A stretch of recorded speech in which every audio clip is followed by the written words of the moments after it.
एक समय लंका का राजा रावण अपनी अपार शक्ति पर अत्यंत गर्व करने लगा था। उसके पराक्रम से देवता और दानव सभी भयभीत रहते थे। उसे विश्वास हो गया था कि त्रिलोक में ऐसा कोई नहीं जो उसके बल के सामने टिक सके। उसी अहंकार में उसने सोचा कि कैलाश पर्वत भी उसकी शक्ति को नहीं झेल पाएगा। पुष्पक विमान में बैठकर रावण कैलाश पहुंचा। चारों ओर अद्भुत शांति थी।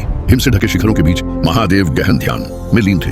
रावण ने उस नीरवता को निर्बलता समझ लिया और हंसते हुए पर्वत उठाने का प्रयास करने लगा। उसी क्षण महादेव ने आंखें खोले बिना अपने चरण की एक उंगली कैलाश पर रख दी कि क्षण भर में पर्वत का भार असहनीय हो गया और रावण उसके नीचे दब गया। जिस शक्ति पर उसे गर्व था वह एक पल में ही व्यर्थ सिद्ध हो गई। पीड़ा से कराते हुए रावण को पहली बार अपने अहंकार का बोध हुआ। दर्द और पश्चाताप से उसका हृदय भर आया। उसी अवस्था में उसने शिव स्तुति आरंभ कर दी। उसकी वाणी में वेदना थी और भक्ति सच्ची थी। उसने वर्षों तक तपस्या की और अपने अहंकार को त्याग कर स्वयं को महादेव के चरणों में समर्पित कर दिया। रावण की सच्ची भक्ति से महादेव प्रसन्न हुए।